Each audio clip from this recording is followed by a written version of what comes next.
మన గురించి మనం ఎప్పుడు కూడా గుర్తించాలి, తెలుసుకోవాలి. పిరమిడ్ మాస్టర్లు అంటే తనను తాను తక్కువ చేసుకొని వాడే పిరమిడ్ మాస్టర్. తనను తాను ఎక్కువ చేసుకొని వాడే పిరమిడ్ మాస్టర్.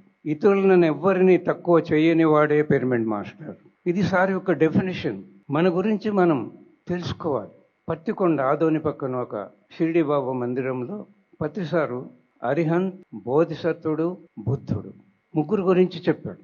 సత్యనపల్లి రామారావు గారు ఆ రోజు పత్రిసార్తో అన్నాడు, ఇంకా ప్రోగ్రాం మొదలు కాల. ఆ ప్రాంగణంలో కూర్చున్నాం. సార్, మనం ముమ్మడివరం బాలయోగి సమాధి వద్ద ధ్యానం చేశాం కదా, ఎంత గొప్ప మాస్టర్ కదా సార్ అన్నాడు. అవును బాబు, చాలా గొప్ప మాస్టర్ అన్నాడు. స్టేజ్ మీదకి వెళ్ళాక పత్రిసార్ అన్నాడు, కడుపు నిండా తినేవాడికి పుణ్యం రాదు, ఆకలేవాడికి అన్నం పెడితే పుణ్యం వస్తుంది.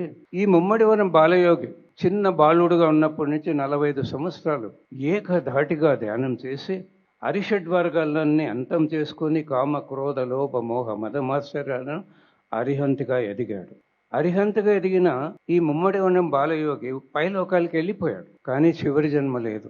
అలాంటి అరిహంత జన్మలు ఎన్నో తీసుకున్న తర్వాత ఆత్మ బోధిసత్వుడిగా ఎదుగుతుంది.